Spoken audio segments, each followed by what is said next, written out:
It is an action-packed day in the IPL while Mumbai and Delhi are finishing off the last few overs of their contest at the Brabant Stadium, which should go Mumbai's way, even though Delhi are keeping things interesting. We'll have you covered on that game a little later. But the toss is just about done at the D.Y. Patil Stadium as well, that hosted, of course, the first ever IPL final, and that hasn't seen IPL cricket in a while. So that's about to make its first appearance this tournament. So too are the Punjab Kings and the Royal Challengers Bangalore. We're going to build up to that game on Maruti Suzuki Presents ESPN Cricket Info T20 Timeout, powered by IQ 9 5G. Wasim Jaffer still with me in studio. We'll hear from Sam Curran shortly. Lynn will join us as well. So let's try and focus on the third game. We've got a lot to cover, Wasim.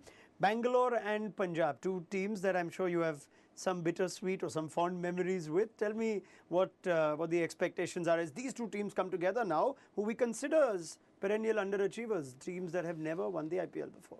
Yeah, I think it's a massive season for both the teams. I think Punjab did really well in the auction, getting all those players.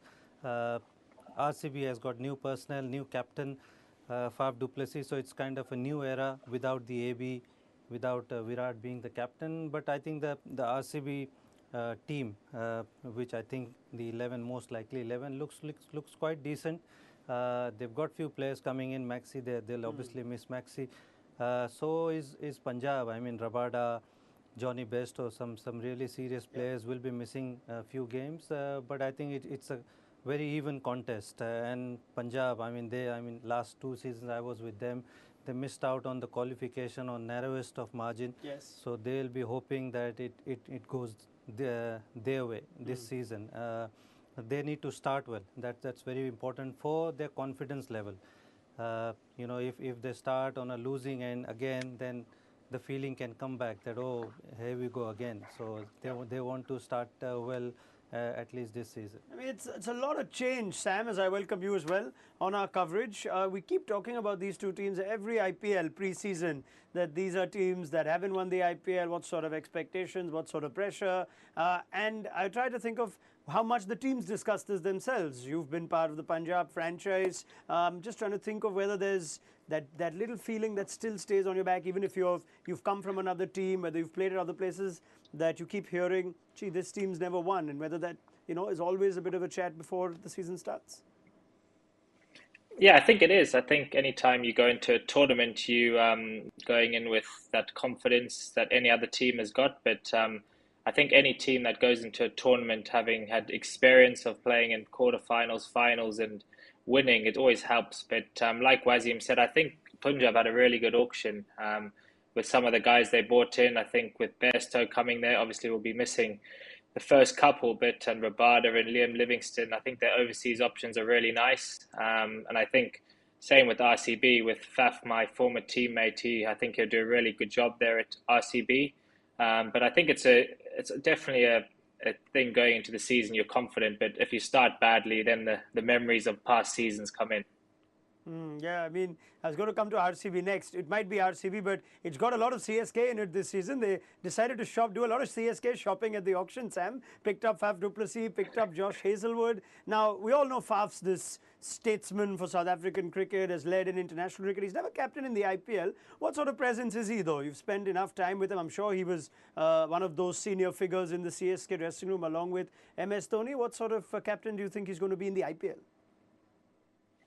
Yeah, when I was at Chennai, he had a massive influence on the dressing room. He had obviously been there for a really long time. And I think him going to RCB now to take over from Virat Kohli is obviously major shoes to fill, just like Jadeja filling in for MS Dhoni. So he's a very relaxed guy, but very on the ball when it comes to decision making. He reads the game really well. He's a great batsman at the top of the order, and he'll take that responsibility really well. So I'm really excited to see him as captain, and I think him and Virat will be a nice partnership if Virat does open. So I think there'll be a really good combination, and I'm sure they're really excited to have Faf at RCB. Yeah, I'm trying to think of how much of an influence he is as a personality with the newer players. Now, I know Chennai doesn't do a lot of talking, but let's say communication with young Indian players or young overseas players like yourself. Does Faf du Plessis almost de facto assume this role of one of the leaders, one of the captains? You see him, does he do that sort of thing?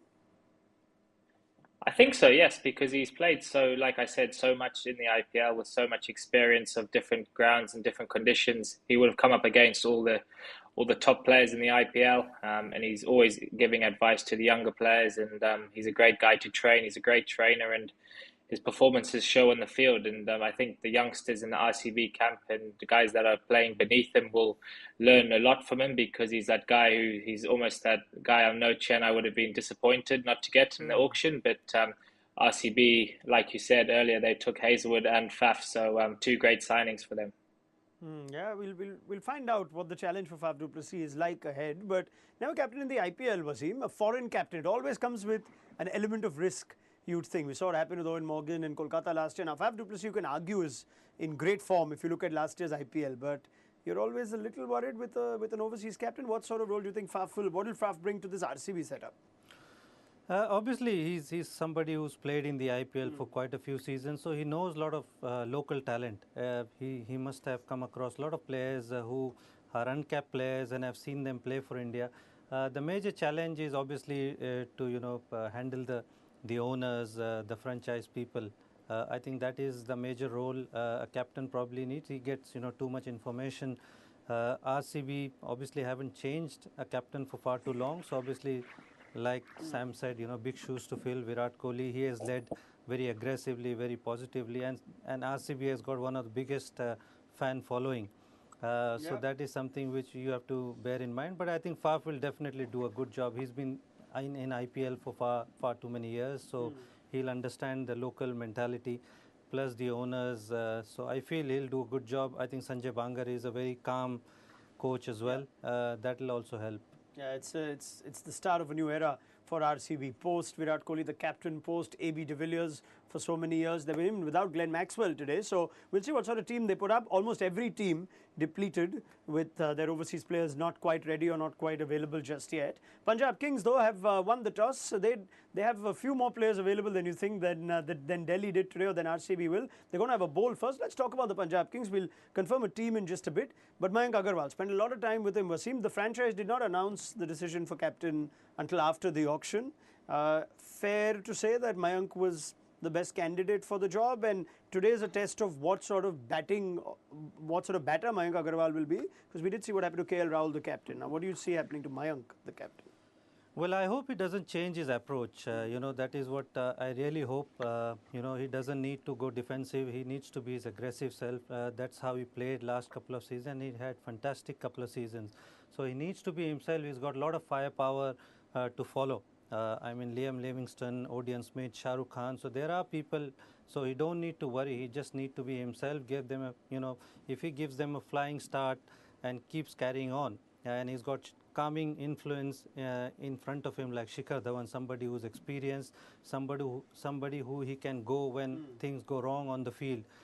So I think he's got a very good team to look after. He just need to be very calculative, especially when he's captaining on the field. Otherwise, I don't think he needs to change anything in his batting approach. What he has is a good squad at his disposal. Wasim Jaffer said that, Sam Curran said that too, because Punjab had a good bit of business done at the auction. So I want Sam to spend some time talking about Liam Livingstone now. Big ticket signing at the auction, Sam. Excellent 100.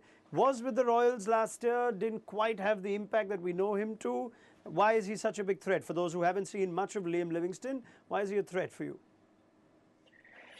Well, I think, like you said, he scored that 100 against Pakistan for England last summer.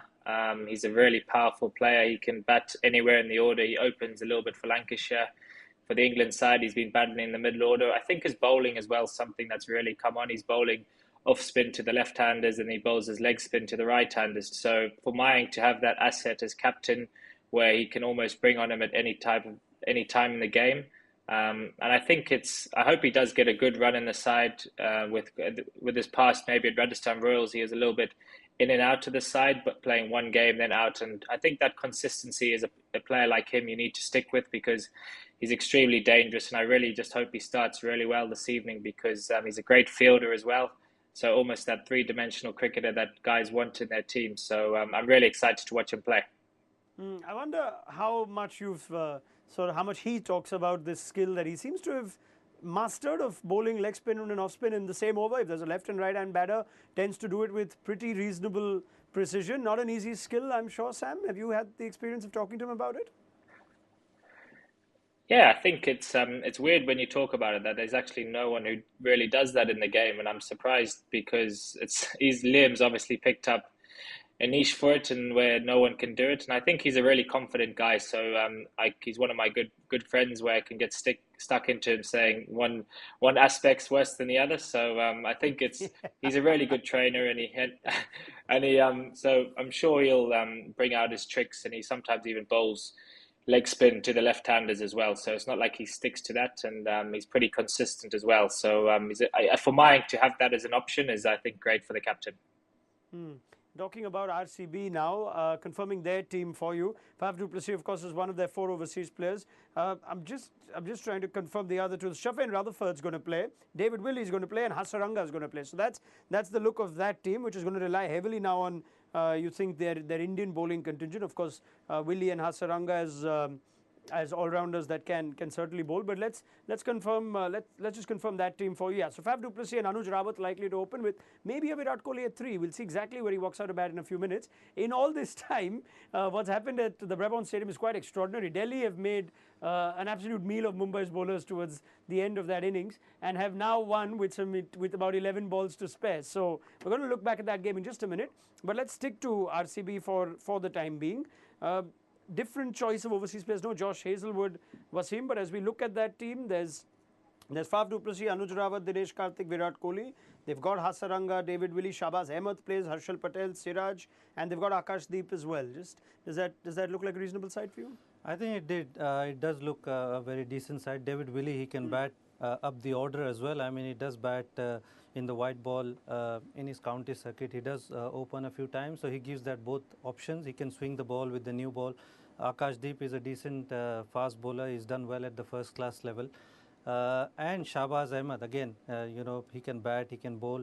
Hasaranga again comes with a lot of reputation, so exciting to see how he goes about it. But I think pretty much what I expected. Jaffer and Rutherford, again, very powerful West Indian. He has done reasonably well at the PSL level, so would be interesting to see how he goes in IPL as well. Yeah, give me your thoughts on David Willey, Sam, who's been used creatively in T20 cricket around the world. Hasn't quite had an impact again in the IPL with Glenn Maxwell and Josh Hazlewood to come. You think it's going to be hard to claim an overseas spot. What can we expect from David Willey today from RCB? Yeah, I think like Wasim said, he does open the batting for Yorkshire when he plays in the T20 game here. But swings the new ball, and obviously gives RCB that batting depth, which I'm sure they'll like. And I think he's a great fielder as well. So I think he's a great player. But like you said, he'll be looking to take his chance with the likes of a few other overseas coming, because when you get your chance in an IPL game, you've got to take it. So he'll be really excited to play today, and hopefully he can take a few wickets with the new ball and a few runs at the end. All right, now that is the RCB 11 for you. Guess where Virat Kohli will bat? I think we've slotted him at 4. I think he'll probably bat top 3 surely. Anuj Rawat comes with a bit of a reputation, hard-hitting left-hand bat, opens in domestic cricket too, so might see Rawat at the top of the order, and Virat Kohli batting at 3. Rutherford will occupy a spot now, which you think is Glenn Maxwell's, while the franchise waits for him to arrive. Bowling lineup will be with the likes of Harshal Patel, last year's purple cap holder, Mohammad Siraj, Wanindu Hasaranga, bought for big money at the auction. You've got Shahbaz Ahmed and Akashdeep there as well. Now the Punjab team confirming their team news too. No major surprises there. Of course, they're without Johnny Bairstow, but Bhanuka Rajapaksa will play and perhaps even take the gloves in Bairstow's absence. You've got Odean Smith as one of the overseas too, and just confirming Liam Livingstone's there as well. So that's 3 confirmed overseas that they've got. I think there's a chance that that's all that they're playing. Yeah, there you have it. So you've got Rajapaksa, you've got Liam Livingstone, you've got Odean Smith. Cannot see a 4th overseas in that side. So interestingly, this is the team that they've gone with. Wasim, thoughts on that side? Well, surprising. I think I would have loved to see a fast bowler probably coming in as a 4th overseas, but other than that, still quite a strong side. Raj Bawa is an exciting talent. Would be interesting to see him. Bhanuka Rajapaksa comes with again, he's done well for Sri Lanka. So Odean Smith again, 2-dimension, hits the ball hard. So interesting. I mean, they won the toss. The first thing they did right. Just hope that the first half goes well for them. Yeah, I mean, Nathan Ellis is a player that they picked up. Again, we're not quite sure on the availability point these days from franchises. Don't give out a lot of info. So let's just assume that that is the best looking team that Punjab can put out. Strong batting lineup though. You look at that, Mayank Agarwal, Shikhar Dhawan, followed by Livingstone and Shah Rukh Khan, also big ticket signing for Punjab at the auction. Right, we'll come back to that game in a bit because we have to talk about the story that's turned around at the Brabant Stadium. So Sam Curran will join you in a little while at half time from this Bangalore Punjab game. In a little while from now, we'll be joined by Chris Lynn. But before that, Sam, give me a score because we're still trying to identify what a good first inning score is these days. 170 wasn't enough for the Mumbai Indians. What are we expecting with Bangalore batting first? All right, I'm going to come back to Sam in a bit and get Chris Lynn's thoughts in just a few moments. But let's go to Wasim Jaffer first up. What a turnaround, Wasim. When we came in, we were thinking this game could run close, but maybe Delhi have just lost one or two batters too many. They've turned it around, Lalit Yadav and Akshar Patel. Yeah, they did, did look like they were against it, but I did say DC to win it easily, Yes, you did. which they did, but I mean, they were up against it. They've lost 2 wickets in an over twice and still managed to win it. I mean, all credit goes to the way Lalit Yadav has batted and the way even Shardul Thakur had that cameo, and then Akshar Patel finished it off. So all credit to them because everything was against them at half time. But I think the way Bumrah has probably bowled today, that must have hurt them. But I think Basil Thampi did a decent job. Tymal Mills, I think, did a decent job. But Daniel Sams and probably Bumrah's over, that has probably cost them, this game. Well, let's do the math for you. Between Sams and Bumrah, they've gone for 100 in 7.2 overs. That is extraordinary. Bumrah has gone for 43 of 3.2 overs, going at just under 13. And Daniel Sams has gone for 57 of his 4. Tymal Mills didn't get to bowl that 4th over. Otherwise, Murugan Ashwin was excellent. You think he had completely changed the course of the game. So wrist spin having a big impact today. But let's just see where this game's gone wrong. Chris Lynn's with us. So let's get his thoughts as well on how this game's turned around. What's happened there, Chris? Just when you thought Mumbai are in control and cruising, it suddenly looked like they just could not keep the boundaries down. Yeah, I just think the curse of Mumbai not being able to win the first fixture. I think it was 2012 since they won their first fixture of the IPL, and you know what? The winning's a habit, so's losing. So whether or not the guys might have just tensed up a little bit towards the back end with that in the back of their mind. So yeah, for me, it was I suppose throughout the middle, Delhi just found the fielder, and then towards the back end, a bit of luck just went their way. You found a missed chance from Tim David, so he would have felt the pressure there, and we saw from Daniel Sams taking the pace off the ball actually didn't work today for the Mumbai Indians. I'd like to see the difference of the runs percentage on the slow balls compared to the on-pace balls. So they'll take a lot of learnings from that. But as we said, it's a tough, the Mumbai Indian selectors are very hard task markers. So it's going to be interesting to see how they bounce back in game 2. Yeah, let's talk about what possibly cost Mumbai this game. Chris makes the point of slow balls didn't quite work today. Now, wrist spinners did well. A lot of the seamers seem to have a tough day, Wasim. But when you had the advantage in this game, why has it gone wrong? What bowling plans haven't worked here? Has it just been Sam's trying cutters, but it wouldn't work? Bumrah's gone for a few as well. What's happened there? I think before in the first half, probably I think they stuck with the plans of bowling into the pitch and using that long boundaries, and that actually gave them wickets. Everybody tried to hook and got out on the boundaries, long boundaries sideways. But I think Bumrah not having a great day, that probably caused them, because he's their main man. Ashwin obviously bowled really well, but Sams and Bumrah having that off day, because if you take that 1 wicket there, the next batsman was Nagarkoti, and he hasn't got any runs in the IPL, even though he can bat. And after that, Kuldeep. So they just failed. And then, like Chris said, that dropping that catch of Akshar, Tim David, that was a huge loss, that they couldn't get hold of that catch. Otherwise, it was MI's game to win. Yeah, if we look at their bowling, Chris, it's been plaguing them for a while. They tend to use 5 bowlers as much as they can. They don't really go to Kieron Pollard, the bowler, anymore. At times, you wonder, if Mumbai Indians can perhaps just give one of their bowlers who might well have an off day a bit of a break. Daniel Sams, not sure what his death bowling record is, whether it's as good as what he is at the top, and certainly in the IPL. But something that Mumbai missed a trick there. It looked like Rohit Sharma was completely helpless beyond a point. Yeah, I think for me, Mills has got to bowl 4 overs. He obviously bowls with good pace, but bowls very well at the death. I think Dan Sams he's played a couple of games in India now, but just working out that the boundaries are much smaller compared to in the Big Bash where they are much bigger, and you can seem to pick up a few more wickets from a few shanks to the boundary. So he's going to take a lot of learnings out of this game, but for me, Jamal Mills has got to bowl 4 overs. He specialises in, hitting the Yorkers. He's got good pace, which then creates, a better slower ball in the speed differences and coming out the back of the hand. So, yeah, it's a tricky one, but as I said, winning's a habit, so is losing. So I think all the players would have spoken about that curse of that first game, and maybe it just got to them a little bit but in saying that, these guys are good enough to adapt on the run, and I think Rohit will be very disappointed with tonight's efforts. Yeah, fair enough. So I'm just getting tactically then. At the end of the 16th over, they needed 41 to win of 4. That's when Thampi came on to bowl. Admittedly, there was a drop catch in that, but after that, the overs have gone for 13, 24, and then the game's pretty much ended. Would that have been the point to bring back Timal Mills, you think, when it's 41 of 4, game's still pretty much in the balance, depending on how one over goes? Yeah, I think so. And you know what? It kind of looked like from the outside that they were still searching for wickets. And yes, they did have that drop chance, and you've got to take your chances. But was there an option to go to the Yorker or a wide Yorker potentially, and actually just build dot balls rather than try and take, uh, you know, the odds into so much the batter's favour by bowling those slow ball into the wickets, but still producing opportunities to hit boundaries.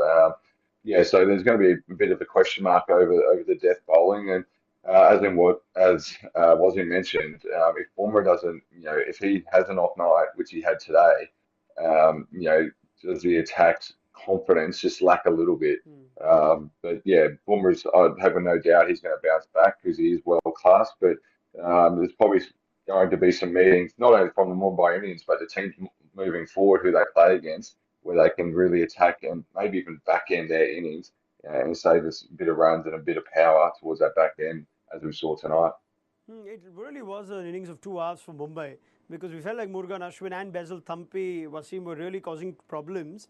And then towards the end, again, boundary hitting became so much easier. Now, did the time of day have anything to do with that as the lights started to take effect? It wasn't quite looking as challenging to bat as it was, say, for the first 12 or 13. Did Mumbai not adjust bowling plans to how the game was moving? I think so. I think when Daniel Sams came later on to bowl, I think it looked like pretty predictable. The slower balls, the ball that he bowls, short of a length, but really coming onto the bat. Probably, the wicket probably getting a little bit better back end just at the twilight time.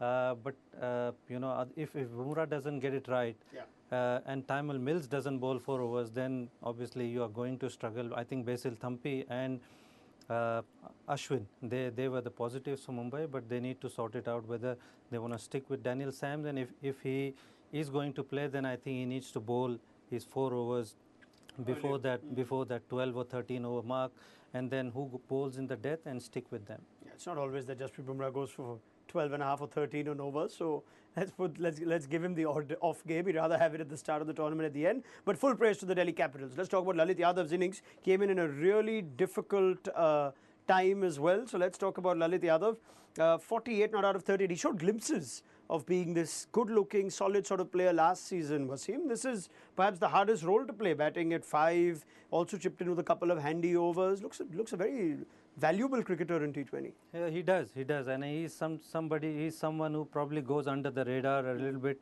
Bowls he's over quietly, comes in when the left-handers are on, bowls it with good speed, stump to stump, and then obviously he's been promoted today because they had a couple of wickets in 1 over. Batted at number 5, which he generally doesn't do. He comes at number 6, maybe number 7, but I think did a fantastic job to be there right till the end. probably played, run a ball till about 30, 35, but then straight away took it off right in the end and finished the game. So fantastic effort from him. And we thought they were quite light on their batting after the top order, especially when Rovman Powell was dismissed for a duck. You have Shardul at 7, which doesn't happen often, and Akshar Patel at 8 would still make it look like a fairly long tail, even though they can bat. But they've played the perfect T20 innings. Shardul 22-11, Akshar 38-17. They did, and I think it worked out really well for Ricky Ponting and Rishabh, sending Shardul ahead and then getting that quick 20, and then right at the back end to have Akshar Patel to finish it off. So well done to them. Does it help that Shardul plays so much of Bumrah that he doesn't mind playing him in a match? He plays him so much in the nets, being part of India's setup and whatnot, that he has perhaps more ideas of how to take on Jasprit Bumrah early in his innings than maybe a lot of accomplished batters. Probably, yeah. He's so confident that he's after all he's a Lord Shardul, so he can believe that he can do anything. And I think he did a good job coming in those tough overs and got them going in that period where wickets were falling and then runs weren't coming. So I think gave them a kickstart at that stage. You think these are perhaps these little calls that may turn out to be important for teams, Chris? Things like Shardul Thakur hardly ever got a bat with how deep Chennai's lineup was all these years. We know he can tonk it, but he doesn't get the chance in T20. Suddenly, if he's batting at number 7, today maybe he had to bat because that batting wasn't as strong as it will be when Mitchell Marsh is back or David Warner's back. But it's not the worst idea to just carry on. Shardul at 7 to have this sort of impact. Yeah, absolutely. And we touched on it earlier that the Delhi lineup wasn't exactly threatening with the bat on paper, but guys like Lord Tucker, if they take 10 balls, they're going to get 20, 30 runs. So they've got those little X factors in them. And as we saw tonight, guys like Lalit Yadav, what they did well is they stuck to their game plan. They didn't get flustered. They didn't panic in the heat of the moment, which is a really good sign, especially first game. You can hold your nerve, especially in the T20 format. And actually take the game deeper. You see what the outcome is, and it was a victory for the Delhi Capitals tonight. But Mumbai, they're gonna have to look in first, because you might find that a couple of players have gone to their plan B once under a little bit of pressure.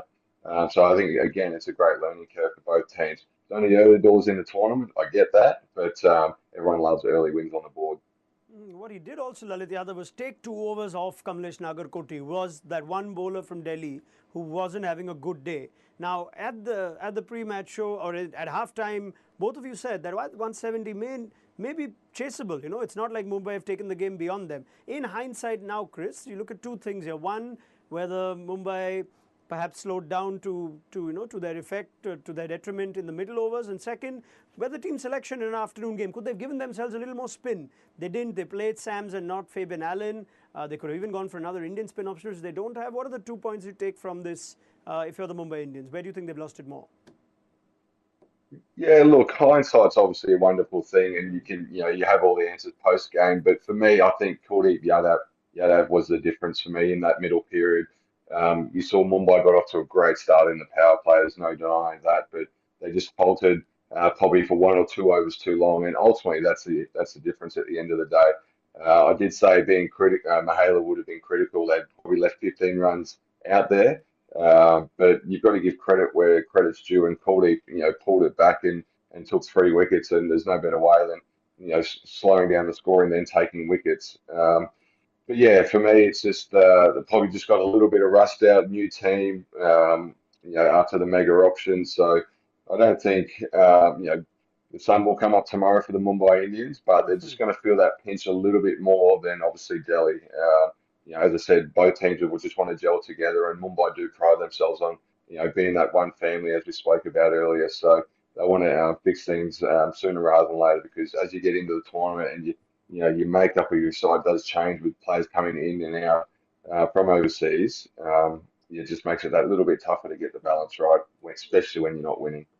Of course, hindsight, Wasim, but you also mentioned perhaps Mumbai are a little light on spin. If not Fabian Allen, they could have even considered Sanjay Yadav for Anmolpreet Singh. Did they miss a trick? I think so. I think we have seen in the first half as well, Kuldeep and Akshar did a decent job. And Kuldeep did really, really well. Akshar did a decent job. So another spin option probably would have been better. Fabian Allen, like you mentioned, could have given them spin.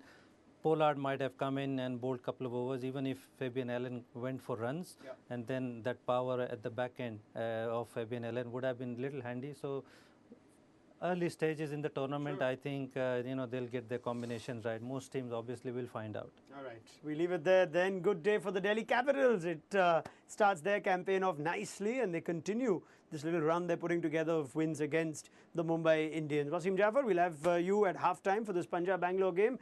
Lynn, that was fun. Enjoyed your first live game with us. You got the prediction wrong, but you got all the other points spot on. Yeah. Yeah, none from one. Wasn't take the honours tonight, but that's fine. yeah, look, prediction game 2. I think RCB will get the job done. All right, brilliant. Thanks for that, Lenny. We'll have more from you as the IPL rolls along. Big thank you to Lynn. We'll hear from him as the IPL continues to gather steam. Join us then at halftime. We'll see how Virat Kohli does. It's pure batter as RCB are put into bat. Keep an eye out for the kind of tempo that Faf du Plessis and Anuj Rawat and Kohli, etc. set. So see you at halftime on Maruti Suzuki Presents ESPN Cricket for T20 Timeout, powered by... Thank you. Well done, Wasim Jaffer. IQ9 5G.